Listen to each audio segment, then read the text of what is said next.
Module 10, Lesson 2 covers the relative frequency of simple events. Our textbook is claiming this is a 2-day lesson, which is pretty likely because there's 18 different resources for us to get through in this.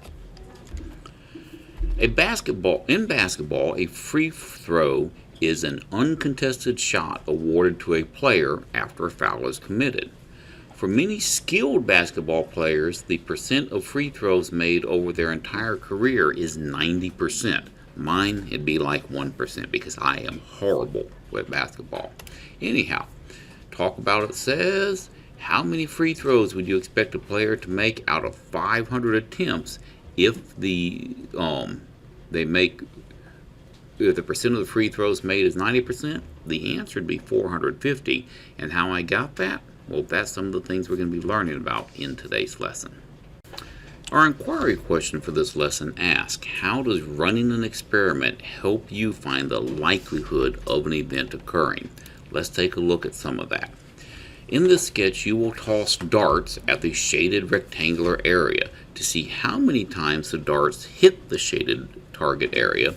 We're going to toss 100 darts, and how many times and how many of your darts hit the target area. So we're going to toss 100 darts, and that's a whole lot of dart tossing, and somebody is really bad at tossing darts. I'm just saying, you need to get better at throwing your darts, guys, because you're peppering the whole wall behind the dartboard and you're completely missing the dartboard a whole bunch here.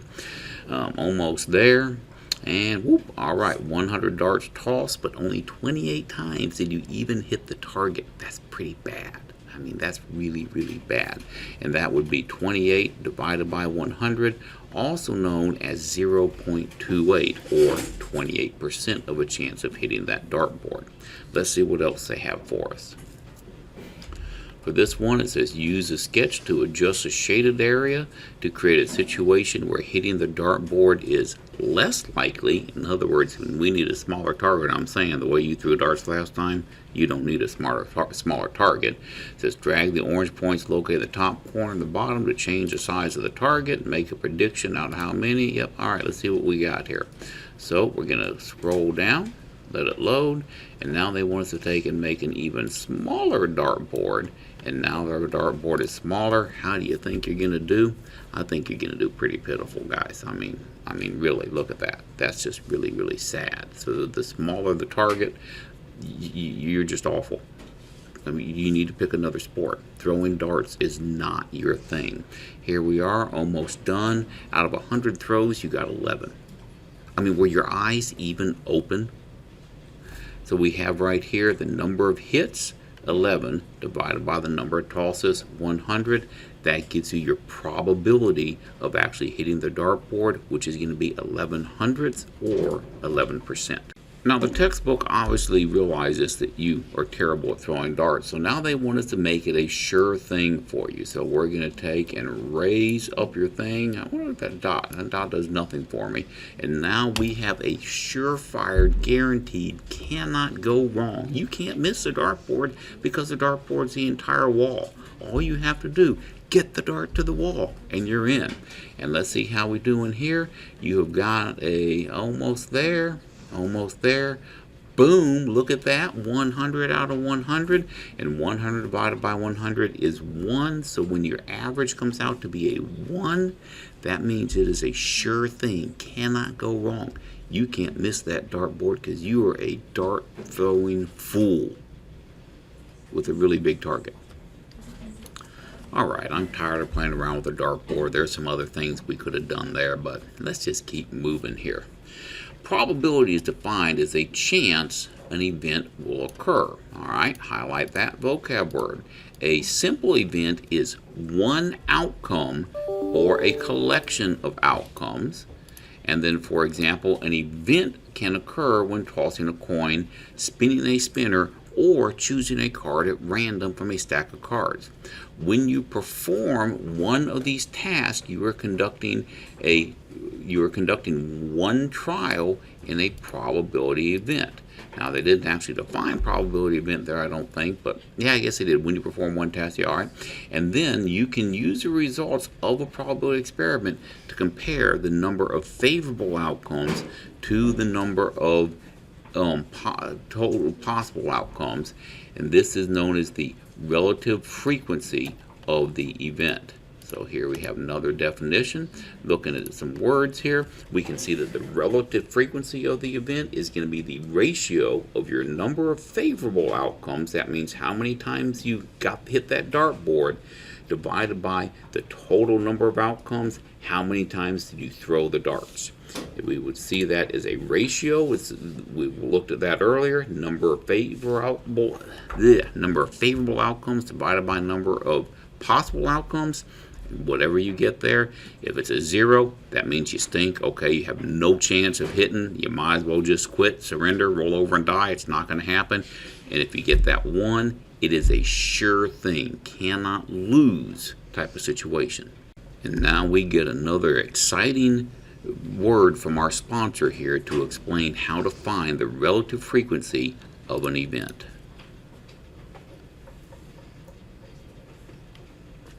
You are given a table of experimental data and asked to find the relative frequency of getting a strawberry star. To find relative frequency, start by writing a ratio. The relative frequency of an event is the ratio of the number of times an event occurs to the number of trials in the experiment.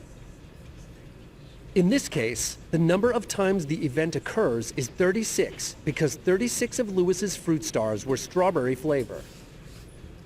The number of trials in the experiment is 80 because Lewis selected a total of 80 fruit stars. Next, simplify the ratio. You can do this in the same way you would simplify a fraction.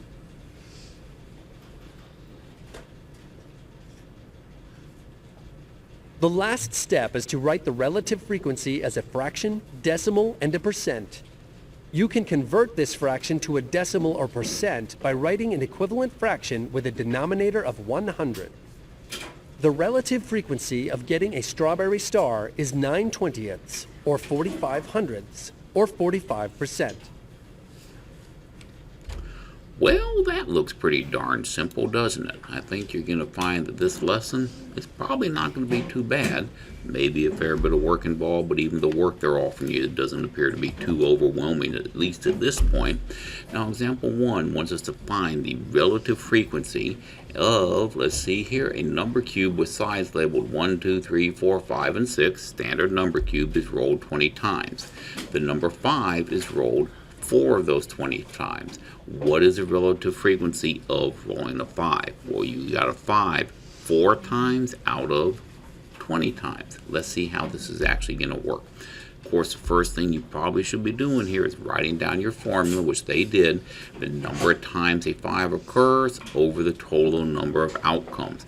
I would put that as NFO, number of favorable outcomes, over TO, total outcomes.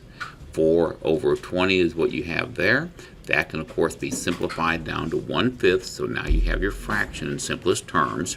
And now we got to take that 1/5 and turn it into a percent and a decimal. A couple ways to do this. We need to get that denominator to equal to 100 for a percent. So you could take, wow, they just made a big old leap there.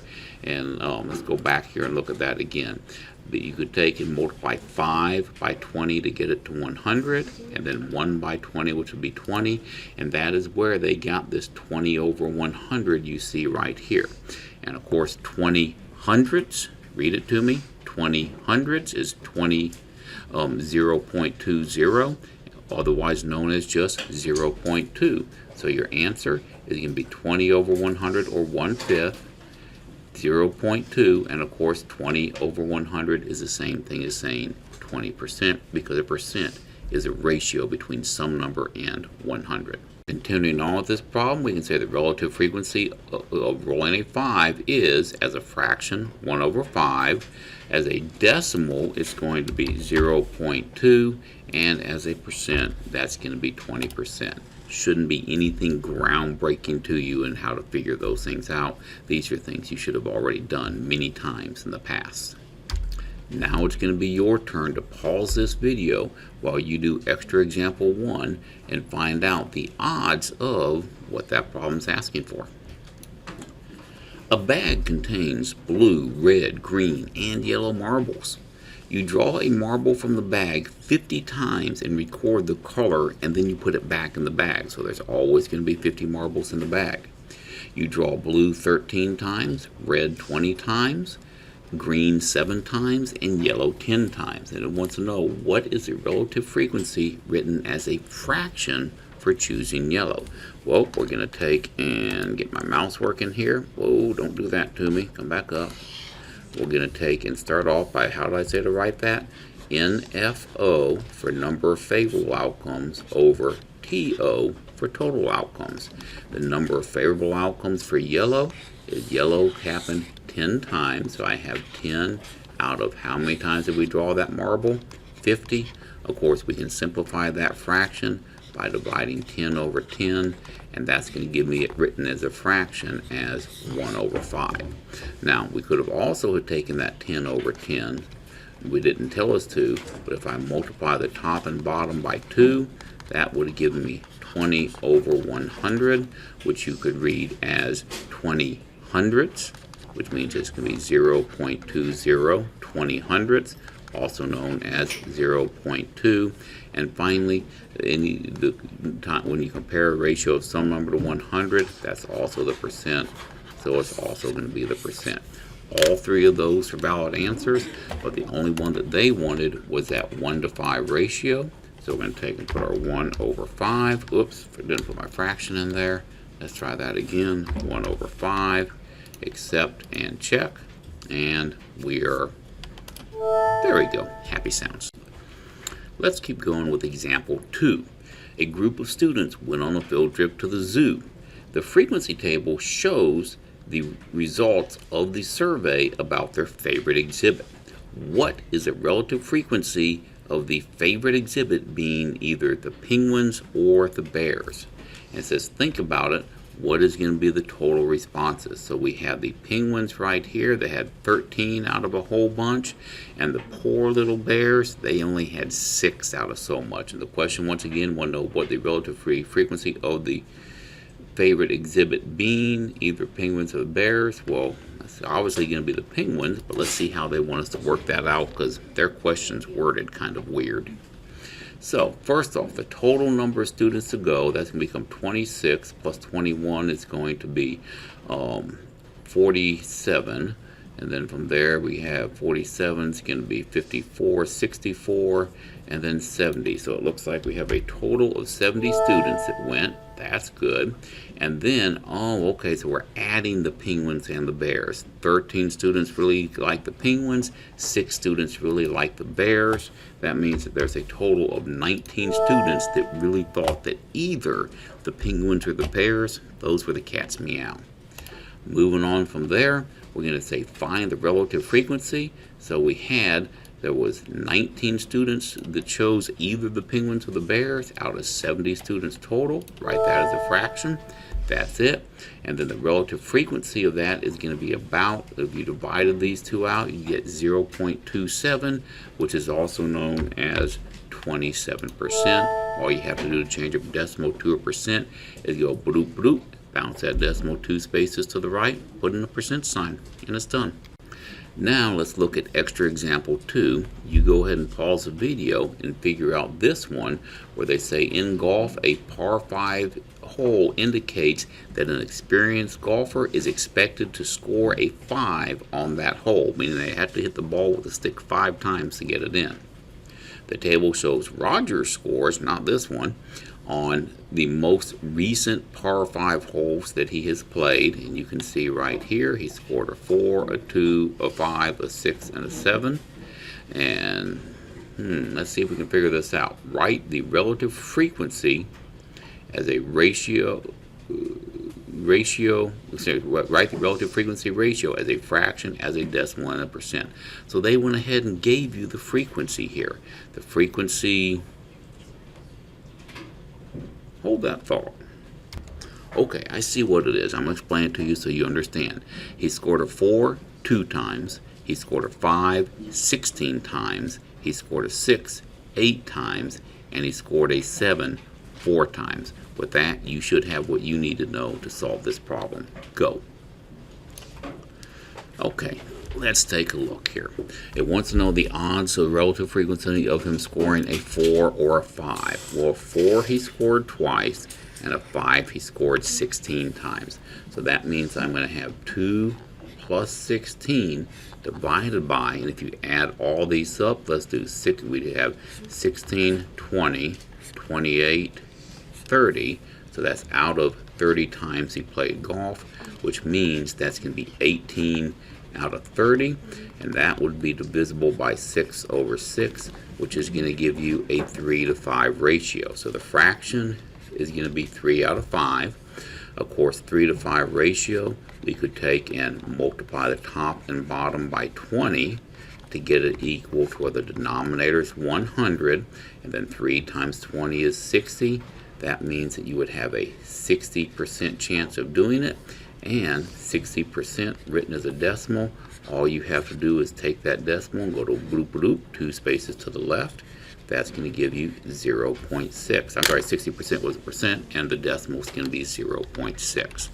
Jump back over here to the textbook, and we're going to put in what we have. We have a fraction. It's going to be 2 over 3, except we have the percent, the decimal, 0.6, and the percent is going to be 60. Check. Stand by. That's not 2 over 3. That should be 3 over 5. So let me change that one. I'm not sure where my brain was on that. So we're going to take that and make it 3 over 5. We just messed this whole thing up. Let's try it again. 3 over 5, except, and this, I bet they want a percent sign, so let's put our percent sign in. Now we got everything right. I think that's a real good place to end part 1 of this video. When we come back to part 2, we're going to start looking at finding relative frequencies using information provided to us on graphs. I'll see you in part 2.